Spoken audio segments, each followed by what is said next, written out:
Guess what? What? It's my birthday. It's your birthday. I'm a little drunk right now. Is it because of delicious birthday teas? I totally forgot to add whipped cream too, and I'm upset about it. No, you know what? Fuck it. I'm fixing this. I'm fixing it.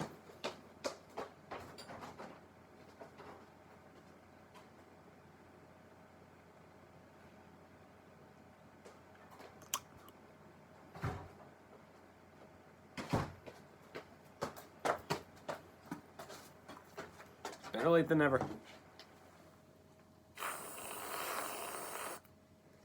There you go.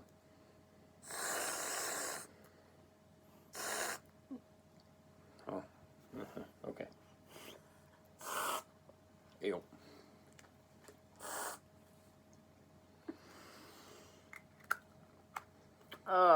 It's the mayonnaise thing. We're good.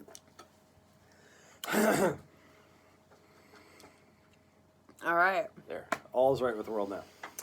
So we watched Legally Blonde, which we're not discussing, but Yeah. we watched it. We got 2 episodes of Brooklyn Nine-Nine in. We gotta fucking power through this because it's almost 1. Well, my goal is not going to happen. I'm not going to be in bed by 1. It's okay. But yeah, we should try to hurry. All right. We should also smoke. Season 2, episode 17, the Boyle and Eddie wedding. At the morning briefing, Amy is chasing a counterfeiter. Gina intercepts the meeting to talk about the wedding. Post-credits, Jake is about to see Jenny Gildenhorn, the girl that dumped Jake, at his own bar mitzvah. She'll be at the wedding. Jake and Amy all about their past. Then Boyle asks Rosa if she's bringing Marcus. Gina asks, and she says no because, emotional constipation.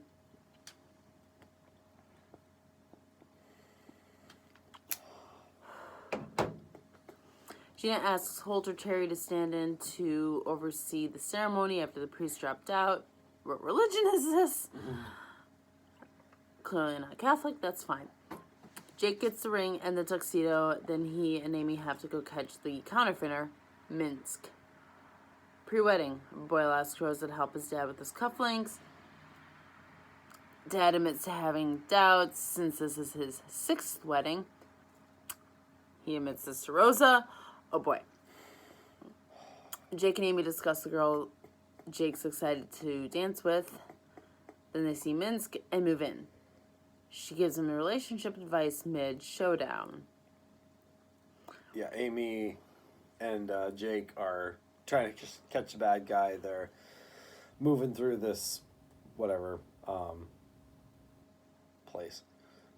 Doing the whole clear, they're being partners, but Jake feels like James Bond. Yeah, he feels like James Bond because he's got his gun, he's in tuxedo. And Amy's giving him relationship advice while they're tracking this guy.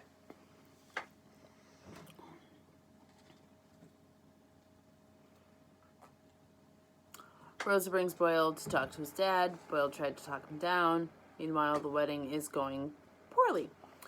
Terry keeps breaking down crying every time he practices his speech. Gina hires Holt to do it.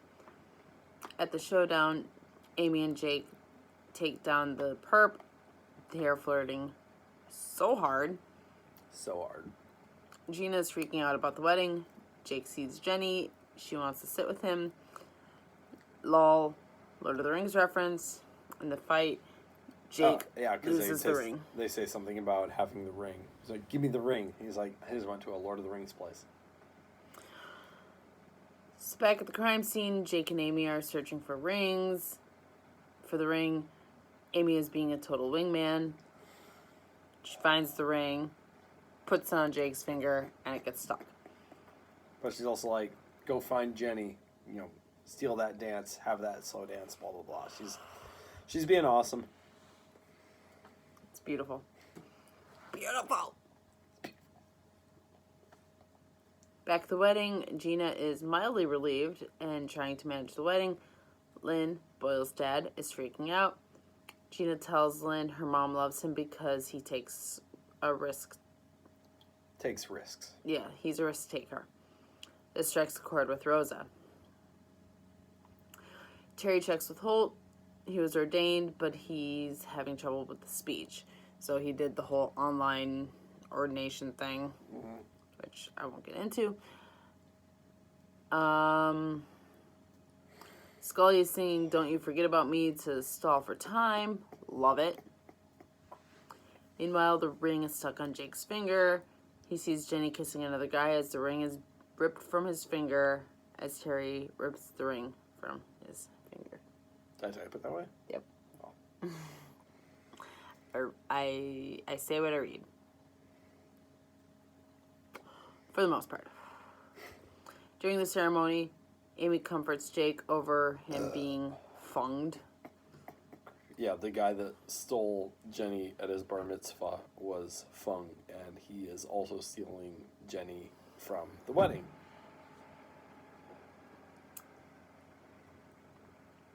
I don't know if it's the same guy, though. He said he was being funged again, so I assumed it was the same guy. I just thought it was a reference to, like, making a verb out of a noun. Fair. Okay, that's fair.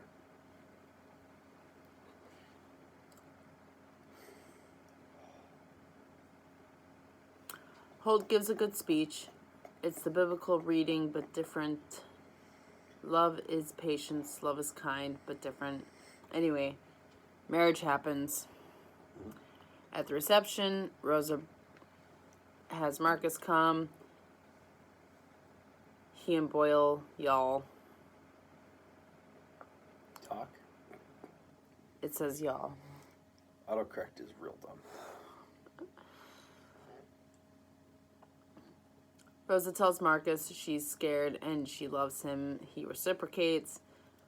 Jenny dances with Thong. And Jake's sad, so Amy offers him a dance with an old lady. That looked though. Yeah. They did shared such a a good look. job slow rolling it. Oh my gosh, yeah, it was fantastic. Amy is like, you didn't get your slow dance, so I'd like to make sure you do. And he's like, okay.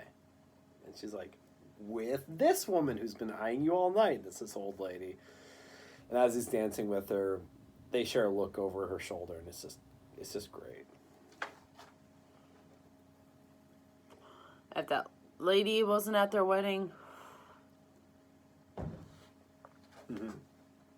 And then episode 18, Captain Peralta. Captain Peralta? Oh, yeah. At the precinct, Boyle shows off his new goatee. The squad refuses to acknowledge it. He names it Bianca. Holt helps the squad remove it. Great scene. Post credits. Jake asks Boyle about restaurants. Where do you go to take your dad for dinner?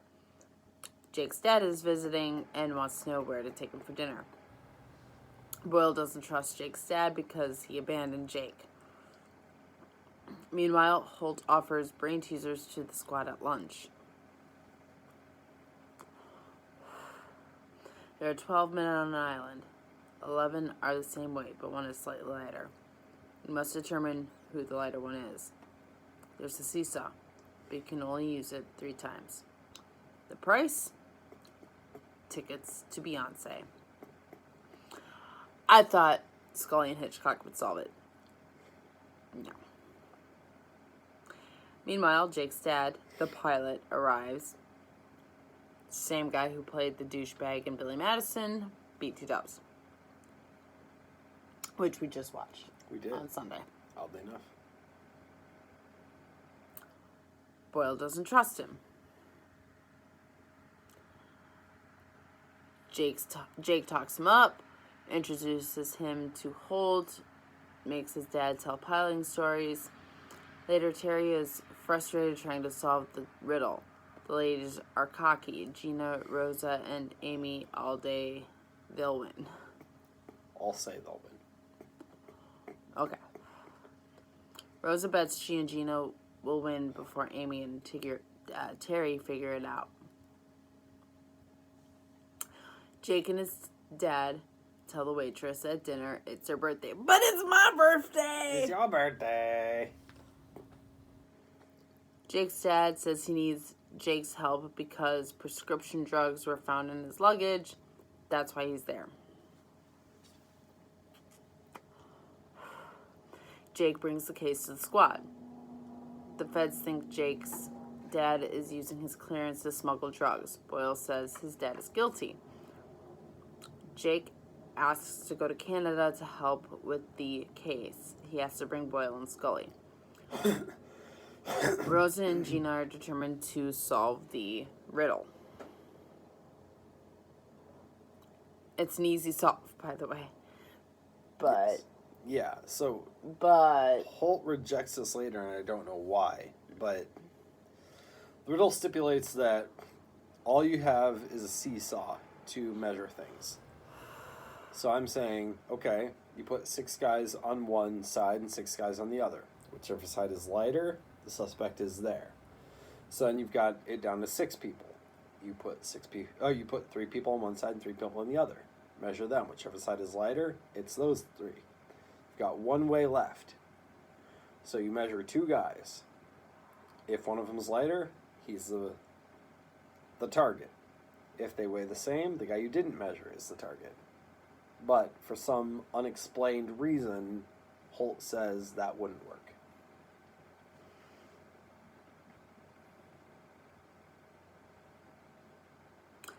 Jake and Boyle are flying to Canada with Scully. It's becoming abundantly clear that Jake's dad is a douchebag. Amy and Terry are trying to work out the riddle. After they land in Canada, Jake's dad is arrested. Prescription drugs are found in his apartment. Jake wonders if his dad is guilty. Boyle says yes. Jake says it must be his mistress. Jake and Boyle disguise themselves as pilots. Back at the precinct, Gina and Amy ask Holt for help with the riddle. Amy and Terry appear with the solution I presented, and he shoots them down.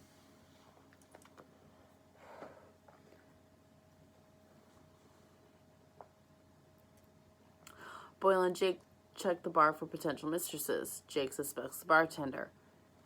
She calls security on them. They're kicked out, but Jake got her spray bottle. To test for fingerprints. Yep. Rosa tells Holt she and Gina figured it out. They say he doesn't know the answer either, but he wanted the answer before he sees his old mentor, and they figured that out. Jake, Boyle, and Jake's dad arrived back at the precinct. The bartender framed him. Also, they left Scully in Canada. At the bar where Jake's dad offered drinks, he fails to show.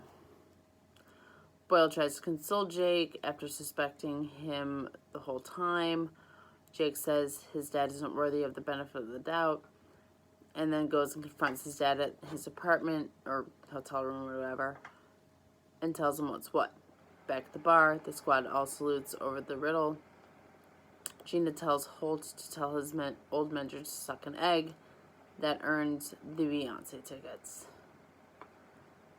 Holt tells Jake he did well and he's proud of him. Jake is moved, and I didn't cry. Totally didn't cry. Totally didn't cry. I'm proud of you. Thanks. And that's that.